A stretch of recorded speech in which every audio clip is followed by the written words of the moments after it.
छात्रों, आज हम सामाजिक समूह के बारे में अध्ययन करेंगे। बोटोमेयर ने कहा है, सामाजिक समूह व्यक्तियों का एक ऐसा योग है जिसमें शामिल व्यक्तियों के बीच निश्चित संबंध होते हैं। प्रत्येक व्यक्ति स्वयं समूह और इसके प्रतीकों से अवगत होता है। दूसरे शब्दों में, सामाजिक समूह का एक संगठनात्मक पक्ष विधि विधान, रीति रिवाज, ढांचे और एक मनोवैज्ञानिक पक्ष होता है। अतः कोई सामाजिक समूह वैसे लोगों का पूरा संकलन है जो एक दूसरे से सामाजिक संबंध की एक व्यवस्था के तहत बंधे रहते हैं।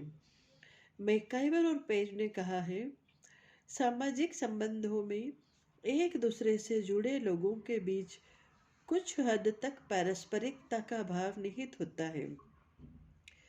लोग एक दूसरे से थोड़ा बहुत अवगत तो अवश्य ही होते हैं और यह बात समूह के सदस्यों की प्रवृत्तियों में दिखाई देती है। अर्थात सदस्य समूह द्वारा स्वीकृत मानदंडों या मानकों के अनुसार एक दूसरे के साथ अंतःक्रिया करते हैं।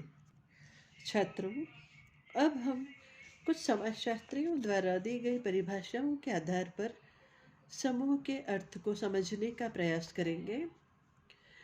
मर्टन के अनुसार समूह में दो या दो से अधिक व्यक्तियों का होना आवश्यक है।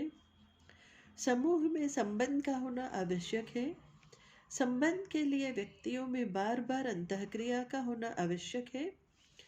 समूह का सदस्य व्यक्ति तभी माना जाएगा जब उसमें समूह के प्रति हम की भावना तथा सदस्य होने का भाव हो।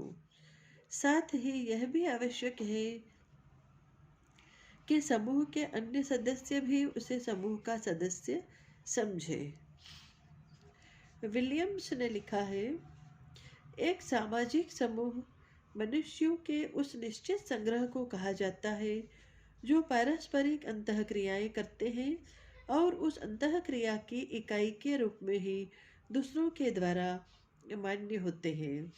सैंडरसन के मतानुसार एक सामाजिक समूह दो या दो से अधिक व्यक्तियों के उस निश्चित संग्रह को कहा जाता है जो पारस्परिक अंतःक्रियाएं करते हैं और उस अंतःक्रिया की इकाई के रूप में ही दूसरों के द्वारा मान्य होते हैं।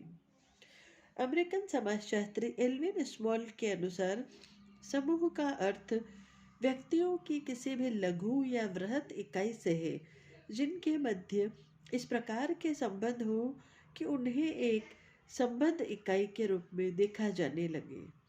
एडवर्ड सापिर के अनुसार समूह का निर्माण इस तथ्य पर आधारित है कि कोई विशेष स्वार्थ उस समूह के सदस्यों को एक सूत्र में बांधे रखता है। बोगार्ट्स लिखते हैं, एक सामाजिक समूह दो या दो से अधिक व्यक्तियों की एक ऐसी संस्था को कहते हैं जिनका ध्यान कुछ सामान्य उद्देश्यों पर हो और जो एक दूसरे को प्रेरणा दे, जिनमें भक्ति हो और जो सामान्य क्रियाओं में सम्मिलित हो। एल्ड्रिज एवं मेरिल के अनुसार सामाजिक समूह दो या दो से अधिक व्यक्तियों का एक ऐसा समूह है जिसमें एक लंबी अवधि से संचार होता आ रहा है और जो सामान्य कार्य का प्रयोजन के अनुसार कार्य करते हैं। गिलिन और गिलिन के अनुसार सामाजिक समूह के विकास हेतु एक ऐसी अनिवार्य स्थिति हो जिससे संबद्ध व्यक्तियों में अर्थपूर्ण अंतः उत्तेजना तथा अर्थपूर्ण प्रत्युत्तर संभव हो सके एवं जिसमें उन सबका सामान्य उत्तेजकों अथवा हितों पर ध्यान टिका रहे और उनमें सामान्य चालकों, प्रेरकों एवं संवेगों का विकास हो सके। काउडर ने लिखा है, समूह अनिश्चित संख्या में मनुष्यों के पारस्परिक संबंधों को कहते हैं। होट एवं ब्रेस लिखते हैं, समूह अंतःक्रिया में संलग्न व्यक्तियों का एक संगठित संग्रह है। ऑगबर्न और निमकफ का कहना है, जब कभी दो या दो से अधिक व्यक्ति एक दूसरे के निकट आते हैं और एक दूसरे को प्रभावित करते हैं, तब वे एक समूह का निर्माण करते हैं। छात्रों, सामाजिक समूहों को सामाजिक अनुबंध और संप्रेषण, अंतःक्रिया और संपर्क के आधार पर परिभाषित किया गया है। कुछ समाजशास्त्री सामाजिक समूहों को अर्ध समूहों या संभावित समूहों के रूप में भी देखते हैं, क्योंकि इनका कोई ढांचा या संगठन नहीं होता है और इनके सदस्य समूहन के अस्तित्व से अनभिज्ञ या कम अवगत हो सकते हैं। किसी संगठित समूह के भीतर अनेक संभावित या अर्ध समूह हो सकते हैं। ये समूह अत्यंत उपयोगी होते हैं।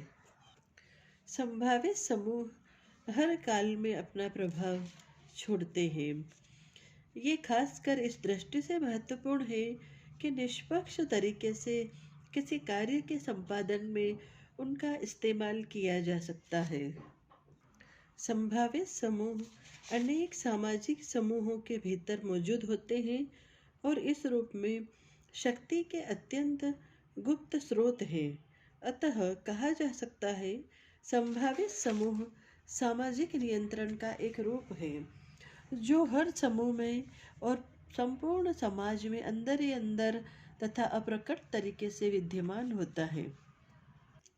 छात्रों, कुछ सामान्य हितों को पूरा करने के लिए जब दो या दो से अधिक व्यक्ति अर्थपूर्ण अंतःक्रियाओं, इंटरएक्शन द्वारा परस्पर प्रभावित होते हैं तथा संबंधों की स्थापना करते हैं, तब वे एक समूह का निर्माण करते हैं। समाजशास्त्रियों ने समूह निर्माण के लिए सामाजिक संबंधों को आवश्यक माना है, क्योंकि समूह का निर्माण तब तक नहीं हो सकता जब तक कि व्यक्ति एक दूसरे को अपनी क्रियाओं द्वारा प्रभावित न करें। ये क्रियाएं प्रत्यक्ष रूप से भी हो सकती हैं और अप्रत्यक्ष रूप से भी, लेकिन समूह निर्माण के लिए सदस्यों में पारस्परिक संबंध का होना आवश्यक है और पारस्परिक संबंध के लिए किसी विशेष प्रेरणा का होना आवश्यक है। किसी सामान्य हित के लिए ही व्यक्ति समूह का निर्माण कर सकते हैं। छात्रों, अब आपको समझ में आ गया होगा कि समूह व्यक्तियों का संग्रह है।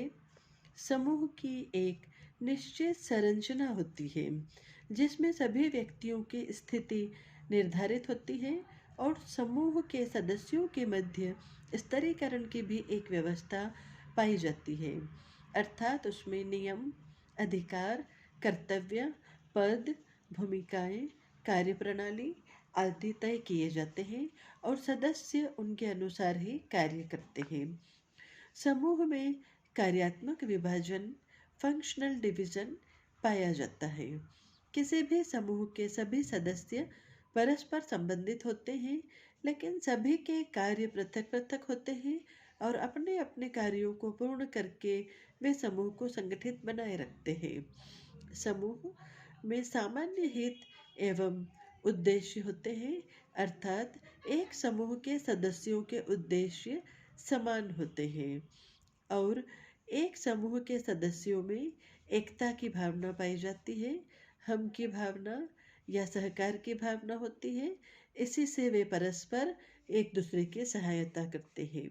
छात्रों, समूह की सदस्यता ऐच्छिक होती है। व्यक्ति जिस किसी समूह की सदस्यता ग्रहण करेगा, यह उसकी रुचि, इच्छा, योग्यता आदि पर निर्भर करता है। समूह में प्रत्येक सदस्य की परिस्थिति भिन्न भिन्न होती है और उनकी भूमिकाएं भी भिन्न भिन्न होती हैं। समूह में आदर्श नियमों का प्रभुत्व होता है और समूह के सदस्य पारस्परिक जागरूकता के साथ सामाजिक संबंधों का निर्माण करते हैं। समूह का अस्तित्व तभी संभव है जब सदस्यों में समूह के प्रति निष्ठा हो, समूह के उद्देश्यों, नियमों के प्रति समान रूप से समझौता न हो। छात्रों, समूह में स्थायित्व का गुण भी पाया जाता है। यदि समूह में अस्थिरता होगी तो कोई उद्देश्य पूर्ण नहीं हो सकता। समूह के सदस्य एक दूसरे के प्रति सहानुभूति रखते हैं और एक समूह के सदस्यों के मध्य सामाजिक संबंध महत्वपूर्ण होते हैं, जिसमें समूह सुदृढ़ व स्थायित्व प्राप्त करता है।